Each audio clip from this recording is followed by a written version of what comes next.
Selamat malam. Pernahkah Anda merasa bahwa terkadang ketergesa-gesaan membuat kita ingin melompati proses atau meremehkan kepercayaan lama yang telah diwanti-wanti oleh orang tua? Dan pernahkah Anda berpikir, bagaimana jika peringatan itu ternyata benar? Dan melanggar pantangan itu tidak hanya membawa malapetaka, tetapi juga menciptakan sesosok makhluk mengerikan yang baru. Malam ini kita akan mendengar kisah seorang pria yang ketergesa-gesaannya justru membawa arwah yang ia cintai ke akhir yang paling mengerikan. Jika Anda menyukai kisah misteri yang berakar dari kepercayaan lokal seperti ini, jangan lupa untuk subscribe dan nyalakan lonceng notifikasinya. Suara roda mobil travel yang berstiker Jakarta perlahan melambat dan berderit di atas jalan tanah kemerahan di depan sebuah rumah kayu tua yang begitu akrab baginya di pedalaman Jawa.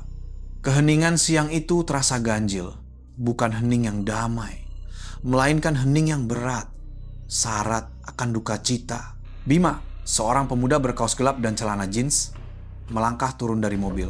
Sinar matahari di sini terasa lebih menyengat daripada di Jakarta, tetapi angin yang berembus justru membuatnya merasa dingin merayap di punggungnya.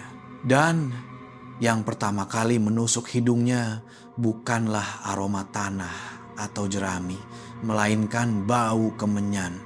Bau kemenyan dari upacara kematian yang begitu pekat hingga nyaris membuatnya terbatuk. Aroma itu menguar dari dalam rumah yang pintunya terbuka lebar, memberitahunya bahwa ia tidak salah alamat, sekaligus menegaskan bahwa ia benar-benar tidak sempat melihat Nenek Ratih untuk terakhir kalinya. Di dalam rumah, sanak saudara duduk di atas tikar yang digelar di lantai kayu. Beberapa saling berpelukan sambil menangis. Yang lain hanya duduk diam dengan mata sembab. Setiap pasang mata yang menoleh padanya memiliki makna yang rumit. Ada rasa senang karena ia datang, ada rasa ibah, dan ada kesedihan yang begitu dalam hingga ia tak sanggup menatap mata siapapun lama-lama. Suara lantunan tahlil dari pemutar kaset tua terdengar lirih, membuat suasana semakin terasa sendu dan wingit. Bima berjalan dengan kaki kaku memasuki rumah. Ia merasa seperti orang asing dengan pakaiannya, dengan aroma parfum kota yang samar. Semua itu terasa begitu kontras dengan tempat ini. Ia berlutut perlahan di depan peti jenazah kayu yang berdiri di tengah ruangan, menatap foto Nenek Ratih yang tersenyum padanya dari bingkai keemasan. Nenek yang dulu begitu kuat, nenek yang sering memarahinya saat kecil, kini hanya tinggal jasad tak bernyawa yang terbujur kaku di dalamnya. Rasa lelah setelah perjalanan berjam-jam sirna seketika digantikan oleh kehampaan yang menyesakkan dada. Ia menunduk bersujud perlahan, tanpa menyadari bahwa kepulangannya kali ini bukan hanya untuk mengantar sang nenek untuk terakhir kali, tetapi ia akan membawa neneknya bertemu dengan sesuatu yang telah menanti di kegelapan krematorium di ujung hutan desa itu. Malam kedua tahlilan berlalu. Sanak saudara mulai berangsur pulang, hanya menyisakan lingkaran kecil kerabat dekat yang duduk mengelilingi peti jenazah Nenek Ratih. Bima yang sudah berganti pakaian dengan kemeja hitam, duduk diam mendengarkan para orang tua berbincang. Suasananya penuh dengan kecemasan, bukan hanya kesedihan, tetapi kecemasan mengenai prosesi selanjutnya. Seorang bibinya yang bertugas mengurus tempat kremasi mengangkat wajah dari ponsel tuanya, raut mukanya tidak enak. Tadi tante sudah telepon krematorium besar di kabupaten, ujarnya memecah keheningan. Kata petugasnya, jadwalnya penuh semua, antreannya panjang sampai Selasa depan. Semua orang di lingkaran itu menoleh serempak. Loh, seorang paman bergumam, terus bagaimana ini? Masalah yang tak terduga pun muncul. Di desa terpencil seperti ini, krematorium di kota kabupaten adalah satu-satunya tumpuan. Dan kini, tumpuan itu penuh sesak. Katanya, akhir-akhir ini banyak yang meninggal, lanjut sang bibi. Ada yang kecelakaan, ada juga orang-orang tua yang sakit. Tungku pembakarannya cuma satu, jadi dibakar satu persatu pun tidak akan keburu. Bima mulai merasa jengkel. Sisa cutinya untuk kembali ke Jakarta hanya tinggal 2 hari lagi. Ia tidak mungkin menunggu selama seminggu. Menunggu sampai Selasa depan itu kelamaan, potongnya. Saya harus kembali kerja. Saya tidak bisa menunggu selama itu. Seorang kerabat lain mengangguk, setuju. Iya juga. Lagi pula ini tidak baik, suaranya merendah. Menyimpan jenazah di rumah selama seminggu begini itu pamali. Ucapan itu membuat semua orang semakin terdiam. Inilah masalah yang sebenarnya. Dalam kepercayaan masyarakat desa, menyimpan jasad terlalu lama di dalam rumah sama saja dengan mengundang hal-hal buruk atau mengikat arwah orang yang meninggal agar tidak bisa pergi dengan tenang. Mereka terjebak dalam situasi yang serba salah. Dikremasi di tempat biasa tidak bisa, disimpan di rumah pun menakutkan. Rasa frustrasi mulai menyelimuti kegelapan di dalam rumah itu. Sementara mata semua orang saling memandang, seolah bertanya dalam diam. Lalu kita akan membakarnya di mana lagi? Akhirnya, keheningan yang menyesakkan itu pecah. Tapi bukan oleh solusi yang baik, melainkan oleh suara yang nyaris seperti bisikan dari salah seorang sepupu Bima yang sejak tadi hanya diam di sudut ruangan. Ia berdeham, suaranya pelan seolah enggan bicara. Sebenarnya masih ada satu tempat lagi. Semua mata tertuju padanya. Di mana? Tanya sang paman cepat. Sepupu itu menelan ludah dengan susah payah. Krematorium Hutan Larangan. Nama itu, meski diucapkan dengan lirih, terdengar seperti sambaran petir di ruangan itu. Keheningan yang menyusul setelahnya terasa jauh lebih berat dan menakutkan daripada keheningan sebelumnya. Semua orang membeku, seolah waktu berhenti. Paman yang tadi bersemangat, kini hanya menunduk menatap tikar. Bibi yang khawatir soal menyimpan jenazah, kini mendekap dadanya erat-erat. Bibi yang mengurus kremasi, menggeleng pelan. "Hush, jangan bicara sembarangan," katanya dengan suara bergetar. Tempat itu. Tidak ada yang melanjutkan kalimat itu, tetapi suasananya sudah menjelaskan segalanya. Krematorium Hutan Larangan bukan sekadar tempat lain. Itu adalah tempat yang telah dilupakan, tempat yang sengaja tidak pernah dibicarakan oleh penduduk desa. Bima mengerutkan kening. Ia samar-samar ingat pernah mendengar nama itu saat kecil. Sebuah krematorium di tengah hutan di ujung desa. Tempat yang sering dipakai orang tua untuk menakut-nakuti anak-anak agar tidak bermain terlalu jauh. Tempat angker, kuburan berhantu, semacam itu. Ia tidak pernah tahu jika tempat itu masih beroperasi atau bahkan memiliki tungku pembakaran. Kenapa memangnya? Bima bertanya, memecah keheningan yang ganjil itu. Ada apa dengan tempat itu? Tak ada yang menjawabnya langsung. Pandangan para kerabatnya beralih ke arah lain. Keheningan yang canggung ini memberitahu Bima bahwa jawaban yang akan ia terima bukanlah jawaban yang ingin ia dengar. Dan fakta bahwa tidak ada yang berani menjelaskan semakin memperjelas bahwa krematorium Hutan Larangan bukan hanya pilihan yang buruk, melainkan pilihan yang paling menakutkan. Bima tidak tahan dengan keheningan semacam itu. Rasa jengkelnya memuncak. Baginya yang datang dari Jakarta, yang setiap hari berurusan dengan logika dan fakta, sikap takut berlebihan hanya karena sebuah nama tempat terasa sangat konyol.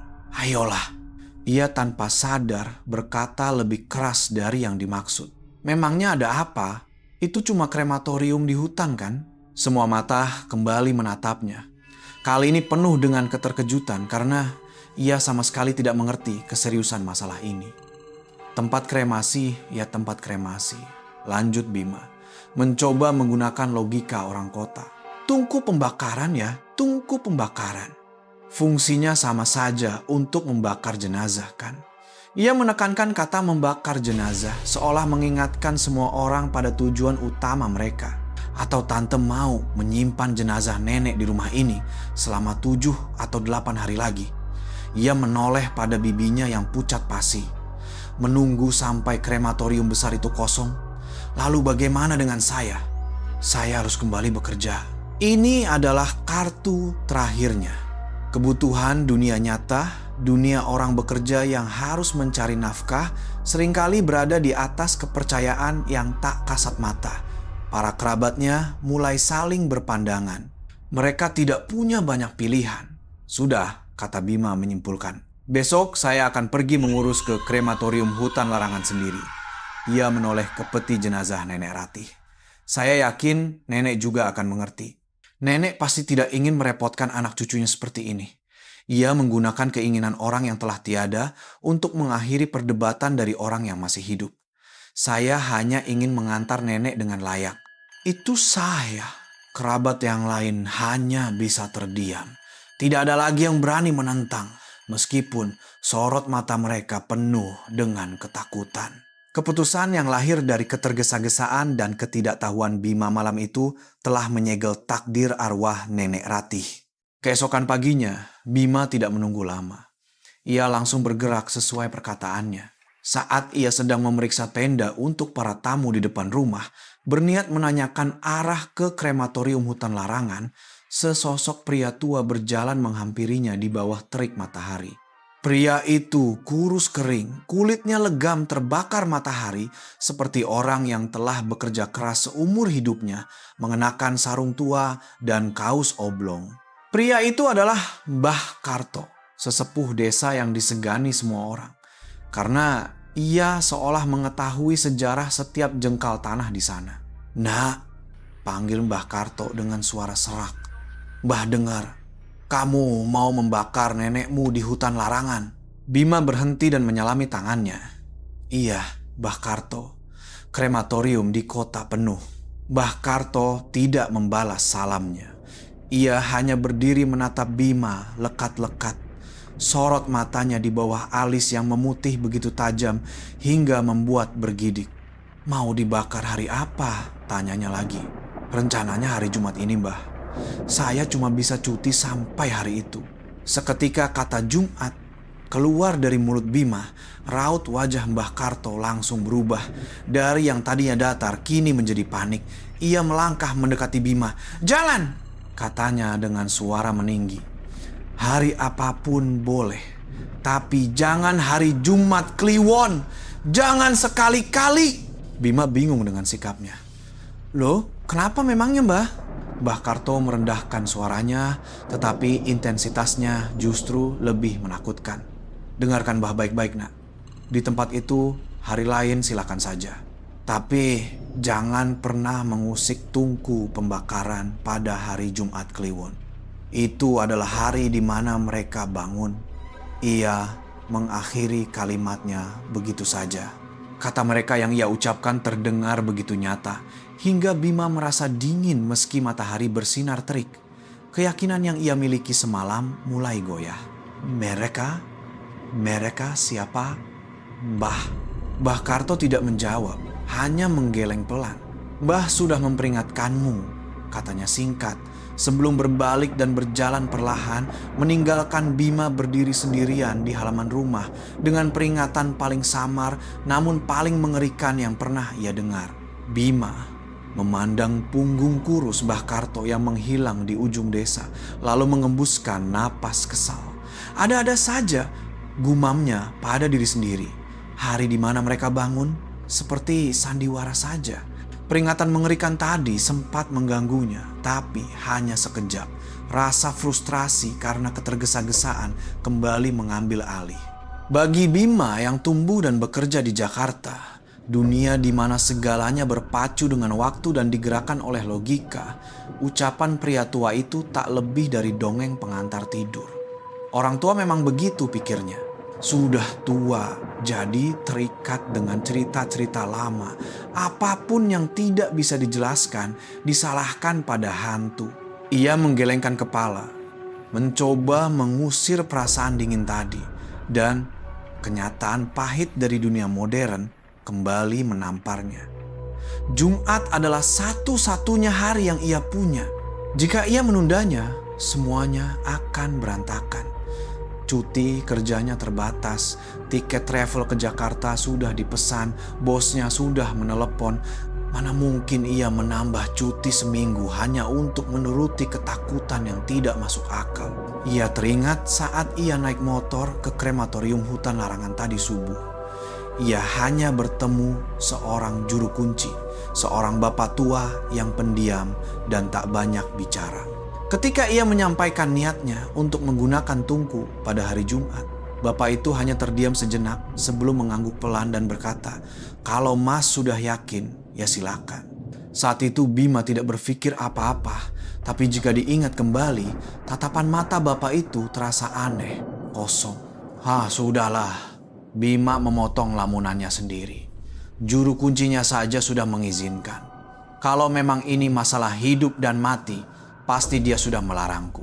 Ia meyakinkan dirinya sendiri bahwa Mbah Karto hanyalah orang tua penakut yang mencoba terlihat penting. Ia sudah memutuskan hari Jumat dibakar hari itu, selesai hari itu juga. Dan ia bisa kembali menjalani hidupnya. Ia sama sekali tidak tahu bahwa keputusannya ini bukanlah sebuah akhir, melainkan awal dari sebuah babak baru yang akan ia ingat seumur sisa hidupnya. Dan hari Jumat yang terlarang itu pun tiba. Suasana pagi itu terasa suram. Meskipun matahari bersinar, angin sama sekali tidak berembus. Iring-iringan jenazah hari ini begitu kecil. Sangat tidak seperti prosesi pemakaman orang tua yang dihormati seperti Nenek Ratih. Banyak kerabat jauh yang datang membantu di rumah.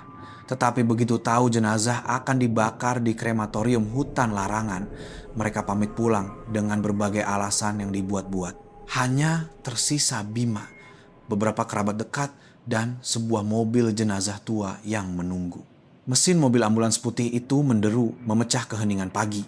Ketika peti jenazah Nenek Ratih diangkat ke dalam mobil, iring-iringan pun mulai bergerak meninggalkan rumah. Bima duduk di mobil pickup lain di belakangnya. Ia melihat tatapan mata para tetangga yang memandang dari kejauhan.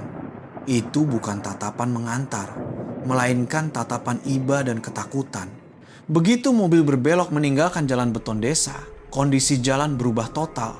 Di kedua sisi bukan lagi sawah, melainkan hutan lebat yang seolah dimulai begitu saja. Jalan tanah kemerahan yang membentang ke dalam begitu sempit dan berliku. Jalan apa ini? Gumam Bima. Ia tidak ingat jalan masuknya bisa sedalam dan sesepi ini. Ranting-ranting kering menggores sisi mobil pickup, menimbulkan suara berderit yang mengerikan. Sinar matahari yang tadi terik kini nyaris tak mampu menembus tanah. Udara yang tadinya panas kini menjadi dingin dan lembab secara aneh. Di dalam mobil pickup tak ada yang bicara, hanya suara mesin yang menderu menembus keheningan hutan. Bima mengambil ponselnya karena kebiasaan. Layarnya menampilkan tulisan tidak ada layanan sejak beberapa saat lalu. Ia baru sadar betapa jauh mereka telah masuk ke dalam hutan, begitu jauh hingga sinyal dunia luar tak mampu menjangkau. Ia mengangkat kepala memandang mobil jenazah di depan. Mobil itu seolah sedang menuju ke sebuah tempat yang terputus sepenuhnya dari dunia. Peringatan Mbah Karto kembali terngiang di kepalanya. Jangan hari Jumat Kliwon. Tapi sekarang sudah terlambat untuk berbalik. Setelah mobil terguncang-guncang di jalan tanah itu selama hampir 20 menit, hutan lebat itu akhirnya terbuka, menampakkan sebuah pelataran kosong. Tetapi pemandangan di depan mereka membuat semua orang terdiam. Krematorium hutan larangan yang dilihat Bima bukanlah tempat yang layak disebut krematorium. Lebih mirip reruntuhan. Sebuah saung kayu tua yang miring reot, seolah menunggu waktu untuk ambruk.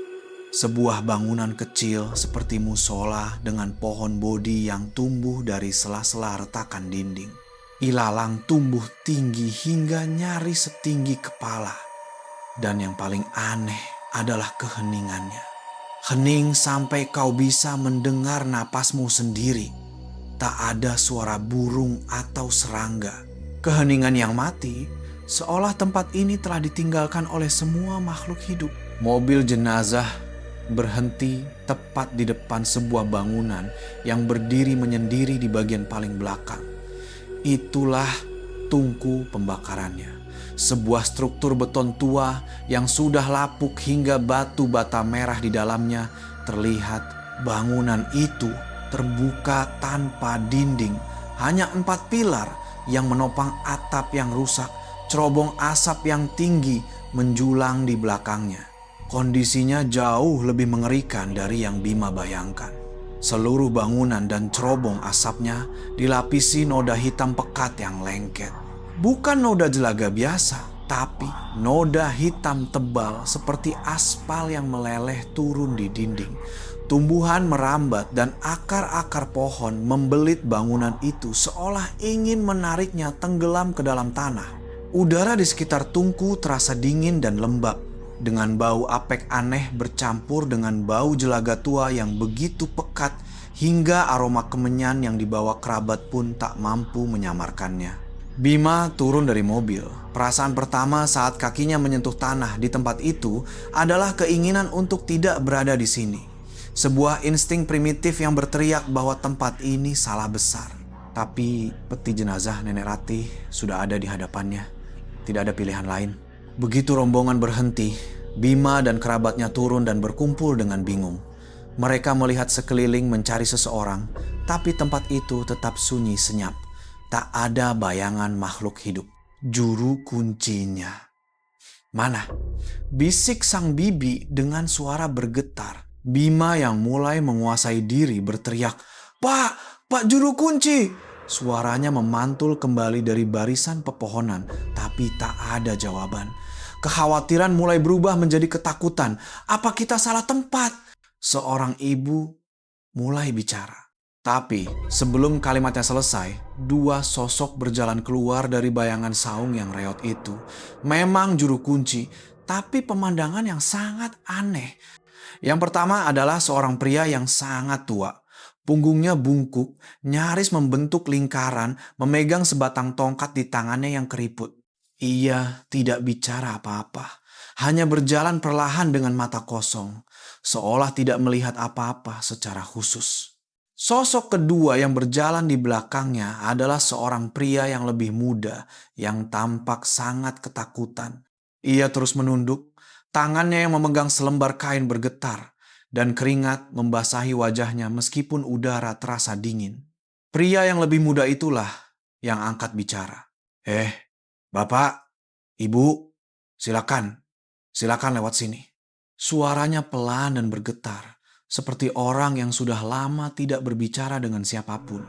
Mereka tidak menyambut, tidak bertanya. Mereka hanya berjalan memimpin jalan menuju tungku yang reot itu. Prosesi dimulai dengan sangat cepat dan tergesa-gesa. Tak ada upacara yang panjang. Pria tua itu hanya berdiri diam di sudut tungku seperti patung, membiarkan yang lebih muda memimpin doa. Dan suara doa itulah yang membuat suasana semakin mengerikan. Suara pria muda itu lirih, terputus-putus, dan bergetar. Itu bukan seperti doa yang mengantarkan arwah, melainkan seperti doa orang yang memohon keselamatan untuk dirinya sendiri, dan yang terburuk adalah keheningan hutan di sekeliling. Begitu hening hingga suara doa yang terbata-bata itu terdengar seperti rintihan yang ditelan oleh hutan. Bima menunduk menangkupkan tangan, tapi jantungnya berdebar begitu kencang. Ia bisa merasakan bahwa doa ini tidak sedang menuntun arwah neneknya, melainkan seperti sedang membangunkan sesuatu yang tertidur di tempat ini. Ketika doa yang sangat singkat dan janggal itu selesai, pria muda itu mengangguk ke arah Bima. "Mas, silakan petinya diangkat," katanya pelan, seperti mengusir. "Cepat, sebelum matahari tepat di atas kepala." Bima mengangguk. Meskipun dalam hati ia bertanya-tanya apa hubungannya dengan matahari di atas kepala. Ia menoleh dan memberi isyarat pada 3,4 kerabat pria lainnya. "Ayo, bantu angkat." Mereka berjalan ke mobil jenazah, membuka pintu belakang dan mulai menyelipkan tangan mereka di bawah peti kayu itu. Saat mengangkatnya turun dari mobil, semuanya masih normal. Beratnya sesuai dengan berat peti kayu dan jasad seorang wanita tua. Tapi masalah dimulai saat mereka menapakkan kaki di anak tangga pertama menuju tungku. Tiba-tiba, seluruh peti itu menjadi luar biasa berat. "Lu?" Salah seorang kerabat di belakang berteriak. "Kenapa jadi berat sekali?" Semua orang berusaha menahan. Lengan Bima mulai gemetar. Urat-uratnya menonjol. Ini bukan berat yang normal. Ini seperti ada yang menarik dari bawah. Seperti ada kekuatan besar yang menekan peti itu agar tetap menempel di lantai beton. "Ada apa di dalamnya?" tanya yang lain dengan suara gemetar. "Ya nenek lah," jawab Bima ketus. Tapi dalam hatinya ia mulai merasa kosong. "Ayo, dorong lagi!" Mereka mencoba mengerahkan tenaga sekali lagi. Tapi semakin kuat mereka mendorong, peti itu terasa semakin berat, seolah ada sesuatu yang menahannya. Dan pada detik itu, Bima yang berada di bagian kepala peti merasakan ada sesuatu yang bergerak di dalam, bukan gerakan tubuh, tapi seperti bobot yang bergeser dengan keras. Bruk. Seluruh beban tiba-tiba berpindah ke depan hingga Bima nyaris tersungkur. "Awas!" teriaknya. Peti itu miring hingga hampir jatuh terlepas dari pegangan. Para kerabat berteriak kaget. Pria muda juru kunci yang melihat itu wajahnya pucat pasi. Ia buru-buru menangkupkan tangan dan menggumamkan doa dengan cepat. "Lagi! 1, 2, 3!" Bima berteriak. Mengerahkan seluruh sisa tenaganya dan akhirnya berhasil mengangkat peti Nenek Ratih ke atas tungku pembakaran. Semua orang berdiri terengah-engah. Keringat membasahi tubuh padahal udara dingin. Mereka saling berpandangan dengan cemas. Tak ada yang berani mengucapkan apa yang mereka rasakan, tapi semua tahu. Yang tadi itu bukan sekadar peti jenazah yang berat. Rasanya seperti mereka sedang bertarung melawan sesuatu yang tidak ingin peti itu diletakkan di atas sana. Setelah peti jenazah berhasil diletakkan di atas tungku yang tampak kuno, semua orang mundur dan berkumpul dari kejauhan. Keheningan yang canggung kembali menyelimuti, hanya terdengar napas terengah-engah. Pria muda juru kunci yang wajahnya masih pucat berjalan mengambil sebuah lentera minyak tanah tua dan sebuah obor yang terbuat dari bambu berbalut kain. Ia menyerahkannya pada Bima, tangannya masih gemetar. "Mas, silakan nyalakan apinya," katanya lirih, "biar nenek Mas bisa memulai perjalanannya." Bima menerima obor itu. Tangannya sendiri terasa berat. Ia mencoba memaksa dirinya untuk tidak memikirkan kejadian aneh barusan. Ia hanya ingin semuanya cepat selesai. Ia berjalan ke sudut tungku di mana tumpukan kayu bakar dan ban bekas sudah disiapkan di bawah peti. Ia mencelupkan obor ke tumpukan kayu yang sudah disiram minyak, lalu mengangkat lentera untuk menyalakan obornya. "Citek!" Ia menyalakan korek api di lentera, tapi tak terjadi apa-apa. Padahal tidak ada angin. "Lu?" gumamnya lalu mencoba lagi. "Citek, citek!" Masih tidak menyala. "Ada yang punya korek lagi?" ia bertanya pada kerabatnya. Tapi sebelum ada yang menjawab, angin yang tadinya diam tiba-tiba berembus. Bukan angin biasa, tapi embusan angin yang dingin membekukan datang entah dari mana. U-S-S-H. Angin itu menerpa tungku yang terbuka dengan begitu kencang hingga kain penutup peti berkibar-kibar. Bendera-bendera kecil di sekitar tungku terhempas. Dan yang terpenting, api di lentera yang baru saja menyala langsung padam. Hanya menyisakan asap putih. "Apa-apaan ini?" Bima mengumpat kesal. Ia merasa seperti ada yang sengaja tidak membiarkannya menyalakan api. Kerabat di belakangnya mulai gelisah. Beberapa mulai menangkupkan tangan. "Nek, jangan bercanda begini," gumam seorang bibi dengan suara bergetar. Pria muda itu buru-buru mendekat. "Tidak apa-apa mas, coba lagi." Tapi sorot matanya menunjukkan bahwa ia sendiri ketakutan setengah mati. Bima menyalakan api di lentera lagi. Kali ini ia melindunginya dengan tangan, lalu pelan-pelan mendekatkan obor. Api menyala di ujung obor. Tapi begitu ia mengangkat obor itu untuk melangkah ke arah peti, embusan angin dingin yang sama kembali menerpa, kali ini lebih kencang. S-S-H. Api di obornya padam seketika di depan matanya. Ini sudah kedua kalinya. Suasana saat ini sudah tidak ada lagi kesedihan. Yang tersisa hanya kengerian. Semua orang tahu ini tidak normal. Sekarang tidak ada yang bicara lagi. Bahkan Bima yang tadinya keras kepala pun mulai merinding. Kenapa? Gumamnya, kenapa tidak mau menyala? Pria muda juru kunci itu sepertinya sudah tidak tahan lagi. Ia berlari mengambil sebuah jerigen besar berisi bensin untuk genset, lalu berteriak, "Pakai ini mas, pakai ini!" Ia membuka tutup jerigen dan menyiramkan bensin itu ke tumpukan kayu di bawah peti dengan membabi buta. Shoo! Bau bensin yang menyengat langsung menyebar. Pasti menyala, harus menyala. Gumamnya seperti orang gila. Hari ini harus selesai dibakar. Ia lalu melempar jerigen itu dan menyalakan obor baru dengan tangan gemetar. "Ayo mas!" Ia menyerahkan obor yang menyala itu pada Bima. "Nyalakan, sekarang juga, jangan menunggu." Bima tidak ragu lagi. Rasa takutnya tergantikan oleh keinginan untuk mengakhiri semua ini. Ia mengambil obor itu, menggenggamnya erat. "Maafkan Bima, Nek.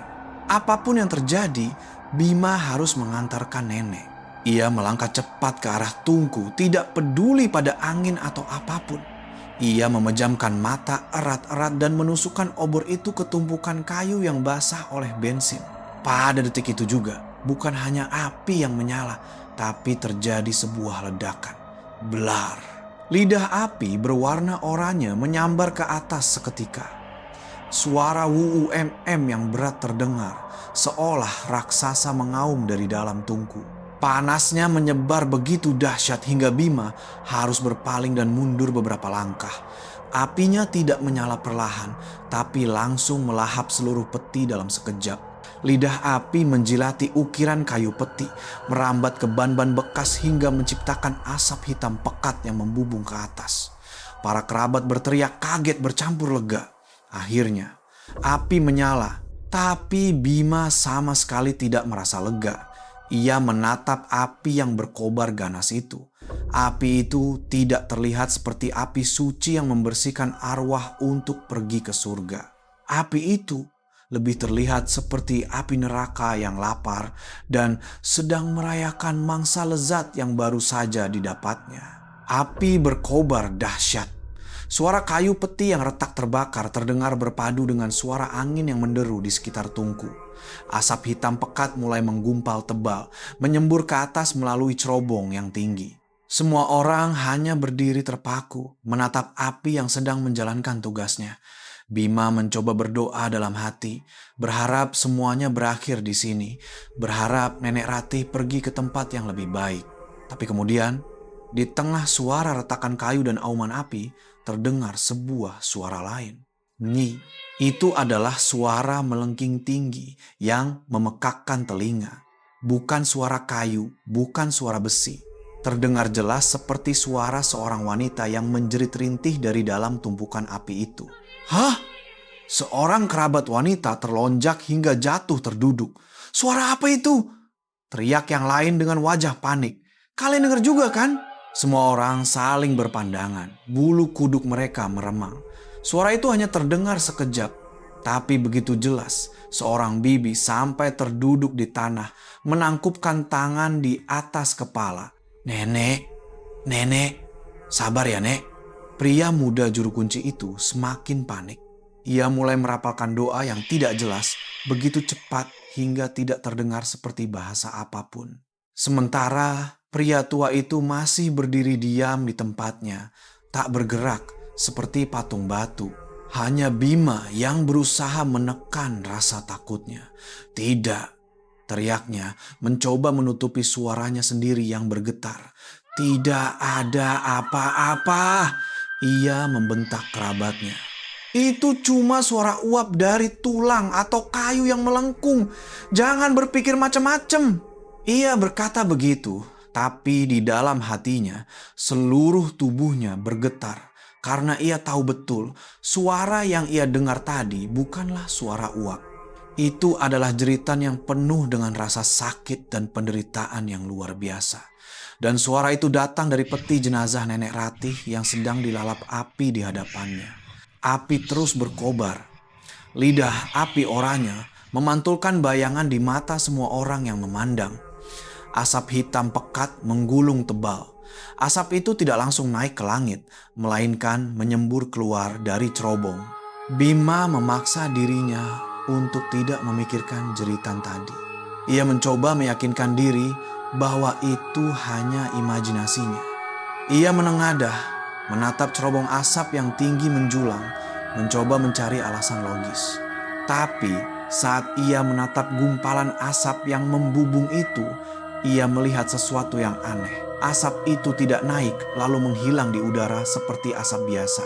Asap itu menggumpal, menyatu menjadi gumpalan hitam yang semakin padat, semakin pekat, hingga membentuk sebuah wujud sesuatu yang tinggi dan kurus kering, seperti kerangka tulang yang diregangkan. Lengan dan kakinya panjang kurus, tidak seperti manusia.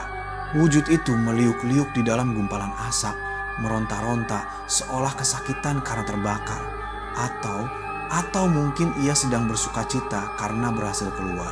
Sosok asap itu menggeliat mengerikan, seolah ia sedang berusaha memanjat keluar dari cerobong asap, menggunakan gumpalan asap itu sebagai tubuhnya. Hah? Bima tanpa sadar bersuara pelan. Ia mengucek matanya, berpikir mungkin ia hanya salah lihat karena asap dan stres. "Kamu lihat apa?" tanya kerabat di sebelahnya.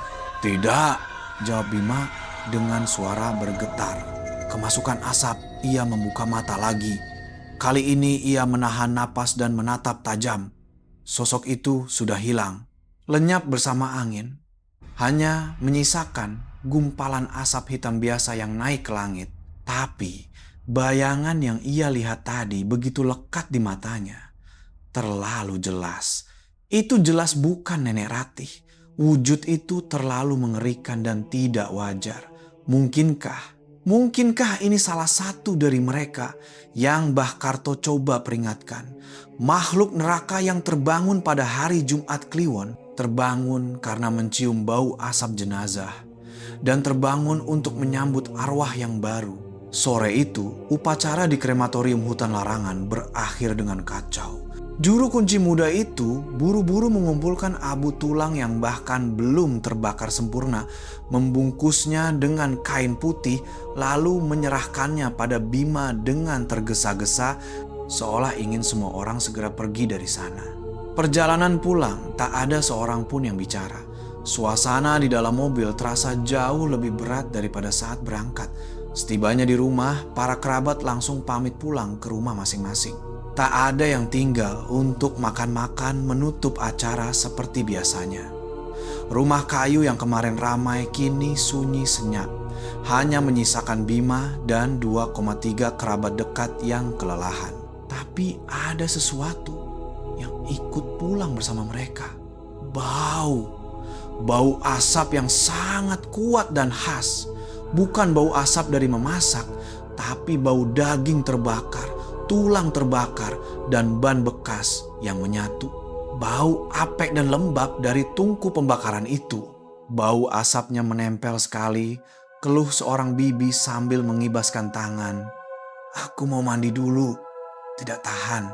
Bima pun merasakan hal yang sama.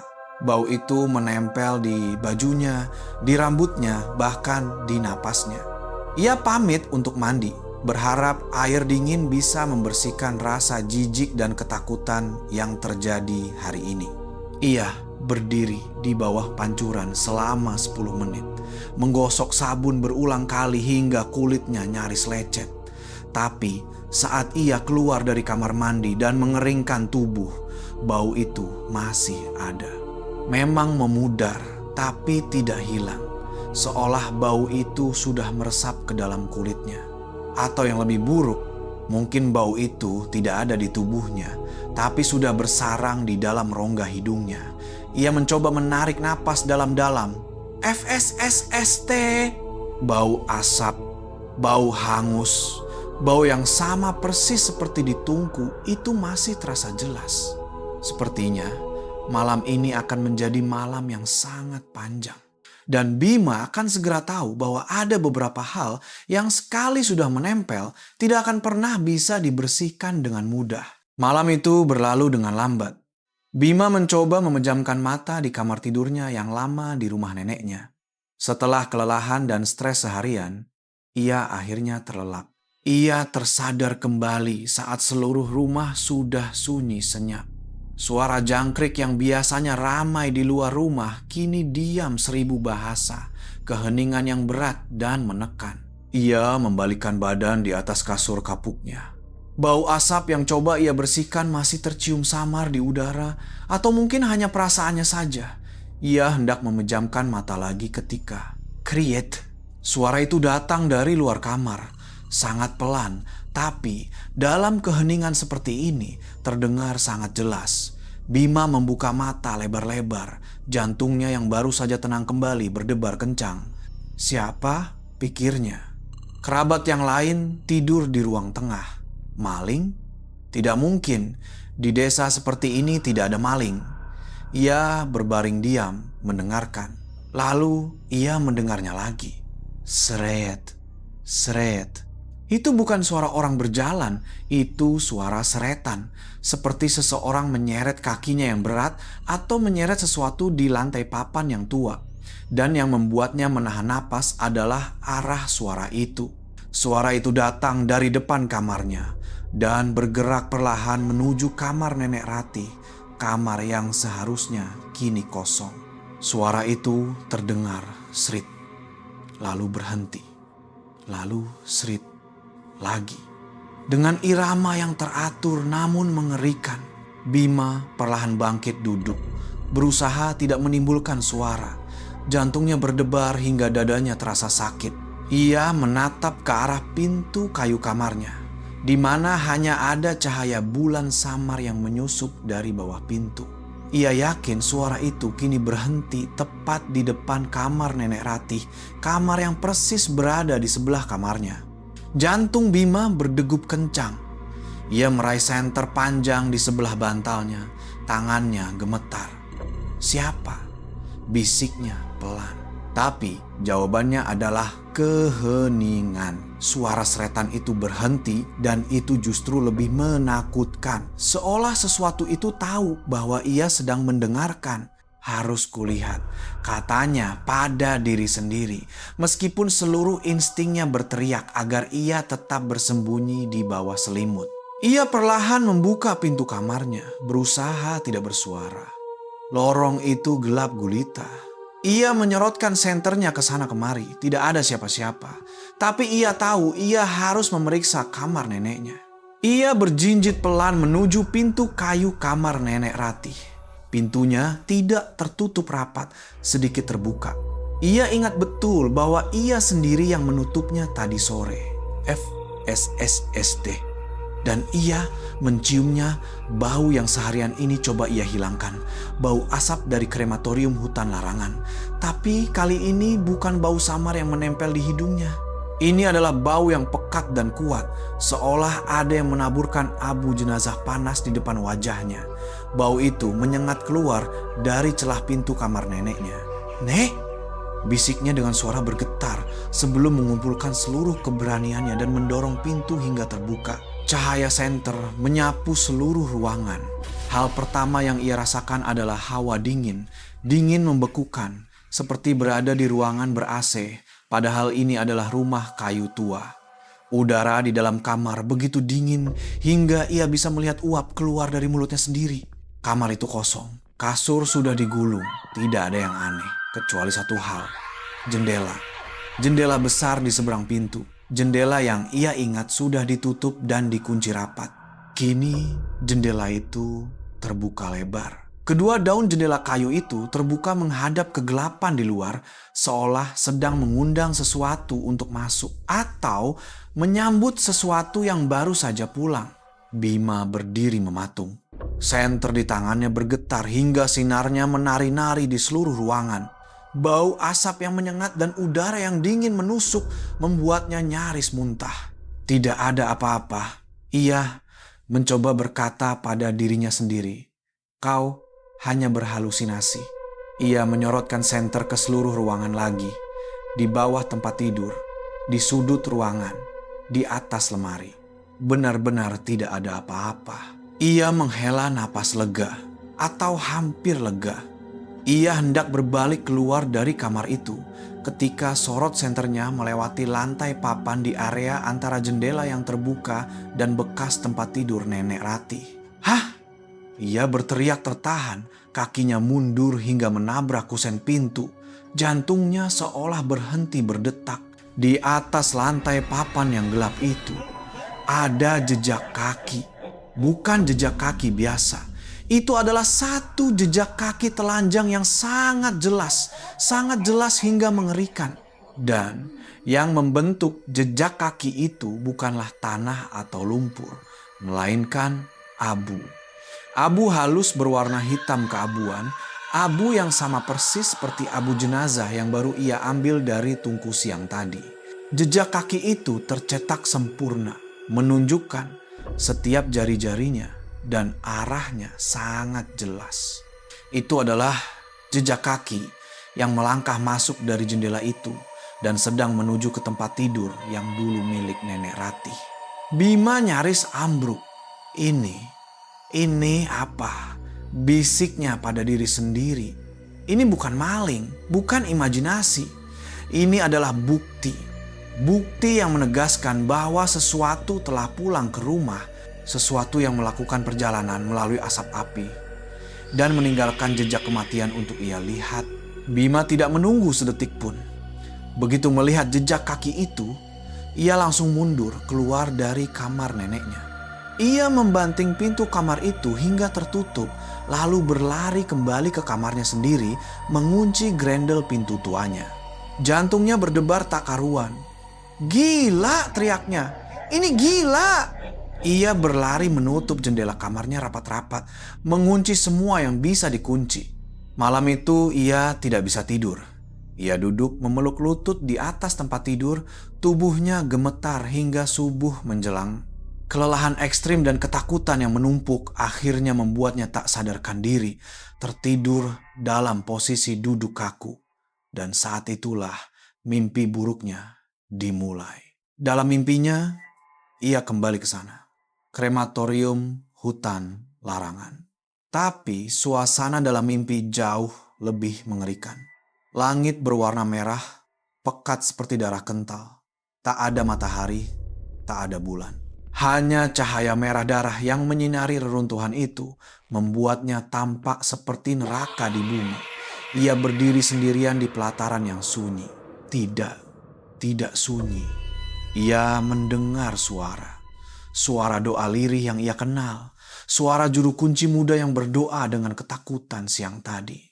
Suara itu datang dari arah tungku pembakaran. Ia merasa ada kekuatan tak terlihat yang menariknya untuk berjalan ke sana. Kakinya melangkah sendiri, tak terkendali. Ia berjalan menembus ilalang tinggi, mendekati tungku reot itu. Dan pemandangan yang ia lihat adalah api di dalam tungku sudah padam total. Tungku yang seharusnya ditutup rapat setelah pembakaran. Pintu besinya yang tebal kini sedikit terbuka, seolah ada seseorang yang baru saja keluar dari dalamnya. Kaki Bima terus melangkah maju perlahan seperti orang berjalan dalam tidur. Kakinya menginjak lantai beton yang retak di sekitar tungku. Suara doa yang ia dengar tadi sudah hilang. Kini kembali sunyi. Begitu sunyi hingga ia bisa mendengar detak jantungnya sendiri di telinga. Ia berjalan lurus menuju pintu tungku yang terbuka itu. Pintu besi yang hitam legam oleh jelaga tebal. Di dalam tungku itu gelap gulita, seperti lubang tanpa dasar. Tapi tidak sepenuhnya gelap. Saat ia semakin dekat, ia melihatnya. Seseorang berdiri di dalam sana. Berdiri di tengah tumpukan abu dan arang yang sudah dingin di atas tungku pembakaran.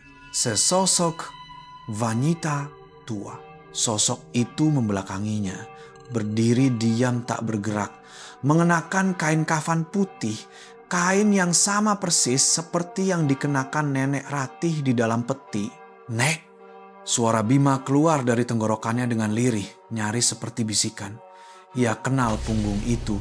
Ia kenal rambut putih yang terurai dari penutup kepala. Itu pasti Nenek Ratih. Nenek? Panggilnya lagi. Lebih keras tapi masih bergetar. Nenek sedang apa di situ? Gelap, Nek. Pulang yuk. Sosok berkain kafan itu masih diam. Tidak menoleh, tidak merespon. Tapi Bima merasa sosok itu tahu ia ada di sana. Ia merasakan hawa dingin yang memancar dari sosok itu. Hawa dingin yang datang bersama bau asap api yang ia benci. Ia hendak melangkah lebih dekat, hendak mengulurkan tangan untuk menyentuh punggung itu. Begitu kata nenek keluar dari mulutnya untuk kedua kalinya, sosok yang berdiri membelakanginya itu mulai bergerak. Bukan berbalik cepat, melainkan mulai berputar.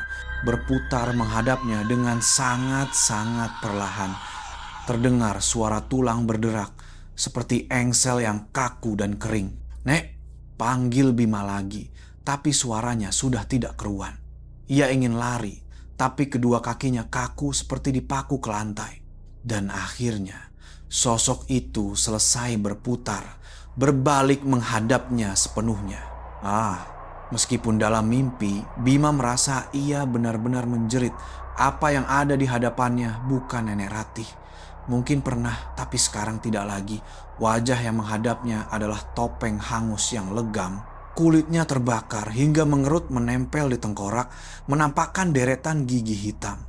Mata nenek yang dulu lembut kini hilang. Hanya menyisakan 2 lubang kosong yang dalam, dan di kegelapan lubang itu ada 2 titik bara merah yang menyala. Itu adalah mata api, mata neraka. Dan yang paling mengerikan, mulut yang hangus itu terbuka lebar hingga seolah akan merobek pipinya dalam posisi menjerit tanpa suara. Jeritan yang sama yang ia dengar saat api pertama kali melahap peti jenazah. Sosok itu menatapnya tajam, berdiri kaku dalam jeritan bisu. Lalu perlahan ia mengangkat satu lengannya yang hangus, menunjuk lurus ke arah Bima. Dan ia mulai melangkahkan kakinya yang hitam legam turun dari tungku berjalan mendekatinya. Hush! Bima terlonjak bangun di atas kasurnya. Ia membuka mata lebar-lebar. Keringat membasahi seluruh tubuh, jantungnya berdebar nyaris berhenti. Bayangan wajah yang hangus, mata yang membara, masih lekat di benaknya. Tidak mau lagi! Ia meracau. Ia merangkak turun dari tempat tidur, menyambar kunci motor dan dompet, lalu berlari keluar kamar. Para kerabat yang tidur di ruang tengah terkejut. Loh, Bima, mau kemana subuh-subuh? Ia tidak menjawab. Rasa takut telah mencengkeramnya. Ia hanya ingin lari dari rumah ini dan mencari satu-satunya orang yang bisa memberinya jawaban. Ia menyalakan motor tua ayahnya, memutar gas sekencang-kencangnya. Lampu depan motor menembus kegelapan desa, menuju ke pondok kecil Mbah Karto di ujung desa. Ia tiba di rumah Mbah Karto dalam kondisi kacau. Rambut acak-acakan, mata merah, tubuh gemetar. Ia melompat turun dari motor bahkan sebelum mematikannya, berlari menggedor pintu. Mbah Karto, "Mbah, buka pintunya, tolong saya." Tak lama, pintu kayu tua itu terbuka. Sosok kurus Mbah Karto muncul hanya dengan sarung. Ia menatap Bima yang seperti orang gila, tapi sorot matanya tenang. Sangat tenang, seolah ia sudah tahu hari ini akan tiba. "Ada apa?" tanyanya datar. "Mbah." Bima nyaris ambruk di sana. "Saya melihatnya, waktu mengangkat peti berat sekali. Lalu ada suara jeritan dari dalam api." Ia menceritakan segalanya dengan napas tersengal. Dan semalam dia pulang ke rumah. "Bah, ada jejak kaki dari Abu. Dan saya bermimpi. Saya melihat nenek, tapi bukan nenek. Wajahnya hangus, matanya seperti api. Itu apa, Mbah? Mbah tahu kan? Tolong beritahu saya apa itu." Mbah Karto menghela napas panjang. Mbah sudah memperingatkanmu, tapi kamu tidak mau dengar." Ia membuka pintunya lebih lebar. "Masuk dulu." Ceritanya lebih panjang dari yang kamu kira dan lebih menakutkan dari yang kamu mimpikan. Bima duduk gemetar di atas tikar tua di dalam pondok Mbah Karto. Cahaya remang dari satu lentera minyak tanah menerangi wajah keriput pria tua itu. Mbah Karto menyalakan sebatang dupa, menancapkannya di sebuah wadah kecil. Asap dupa mulai mengepul perlahan. Ia duduk di hadapan Bima, menatapnya lekat-lekat. "Nak," ia memulai dengan suara serak namun tegas. "Kamu pikir krematorium hutan larangan itu dibangun untuk orang beribadah seperti tempat lain?" Bima hanya bisa menggeleng pelan. "Bukan," lanjut Mbak Karto. "Tempat itu wingit." Ia menekankan kata wingit hingga Bima merasa dingin. Jauh sebelum mereka membangun tungku sialan itu, tempat itu adalah kuburan tua. Sejak zaman kakek buyutnya Mbah. Mata Bima terbelalak. Tapi bukan kuburan biasa, Mbah Karto mengangkat dagunya. Itu adalah tempat mereka mengubur arwah penasaran. Kata arwah penasaran membuat suasana di pondok yang sudah pengap terasa semakin berat. Mereka yang matinya tidak wajar, jelasnya. Orang yang dibunuh, yang kecelakaan ususnya terburai, yang gantung diri, yang tenggelam, arwah-arwah yang masih punya dendam, yang penuh amarah. Arwah-arwah itu tidak pergi kemana-mana, nak. Mereka terkurung, disegel di tanah itu, sudah bertumpuk entah berapa ratus arwah, dan mereka selalu lapar. Bima merasa mual. Lalu, tungku itu, ya, kata Mbah Karto, seolah membaca pikirannya. Orang yang membangunnya entah bodoh atau memang sengaja. Dia membangun tungku pembakaran tepat di atas tempat mereka. Itu sama saja seperti membangunkan rumah untuk perampok atau membuka gerbang neraka, nak. Ia menatap dalam ke mata Bima. "Kamu bukan hanya pergi membakar jenazah nenekmu, tapi kamu telah memberikan sesajen kepada mereka langsung di sarangnya." "Lalu hari Jumat Kliwon itu, Mbah?" tanya Bima dengan suara bergetar. Ia teringat peringatan pertama yang dulu ia tertawakan. Mbah bilang, "Mereka bangun." "Maksudnya bagaimana?" Mbah Karto mengangguk pelan, matanya menyipit, menatap asap dupa. Dari semua hari, ia memulai penjelasannya. Jumat Kliwon adalah hari di mana kekuatan gaib mencapai puncaknya. Arwah-arwah penasaran itu biasanya mereka terkurung di wilayah mereka, tidak bisa berkeliaran jauh. Tapi pada malam Jumat Kliwon itu seperti gerbang neraka sedikit terbuka. Kekuatan mereka menjadi yang paling besar. Mereka bangun sepenuhnya dan mereka paling lapar. Lalu Bima menelan ludah. Orang-orang tua sudah tahu sejak lama, kata Mbak Karto. Makanya ada pantangan keras. Jangan pernah membakar jenazah di tempat itu pada hari Jumat Kliwon. Titik. Ia menekankan suaranya hingga Bima terlonjak. Karena jika ada arwah baru yang dikirim ke dalam api pada saat kekuatan mereka sedang di puncak-puncaknya, arwah itu tidak akan pergi ke alam baka. Tidak pergi? Tidak, Mbah Karto menggeleng. Arwah yang dibakar pada hari Jumat Kliwon akan direbut oleh ratusan arwah penasaran yang sudah menunggu. Mereka akan menelan arwah itu, mencabik-cabiknya, lalu melebur arwah itu menjadi bagian dari diri mereka. Seperti setetes air yang jatuh ke sungai deras. Arwah itu tidak akan menjadi dirinya sendiri lagi. Ia menyimpulkan dia akan menjadi salah satu dari mereka. Terkurung di sana, membawa dendam dan amarah kolektif, dan menunggu untuk menelan arwah berikutnya. Terus begitu selamanya. Suasana di pondok hening. Hanya terdengar detak jantung Bima yang berpacu seolah akan putus. Penjelasan Mbah Karto seperti palu godam yang menghantam kepala Bima. Dunianya seolah hancur seketika. Kata-kata melebur menjadi salah satu dari mereka, tidak menjadi dirinya sendiri lagi. Bayangan dalam mimpinya semalam kembali terlintas dengan jelas. Wajah yang hangus legam, mata yang membara, jeritan bisu yang mengerikan. "Ya Tuhan," bisiknya parau, Ia hendak berkata, itu bukan nenek, tapi kata-kata itu tersangkut di tenggorokannya karena ia baru menyadari kenyataan yang paling mengerikan. Apa yang ia lihat dalam mimpi adalah Nenek Ratih. Tapi Nenek Ratih dalam wujud yang telah dilebur, ditelan oleh ratusan arwah penasaran di kuburan itu hingga tak ada lagi jati dirinya yang tersisa. Hanya menyisakan wujud hangus yang digerakkan oleh amarah dan kelaparan mereka. Jejak kaki, gumamnya, jejak kaki abu di kamar nenek. Ia mengerti sekarang, itu bukan jejak kaki arwah nenek yang pulang mengunjungi rumah. Itu adalah jejak kaki monster baru yang baru saja ia ciptakan.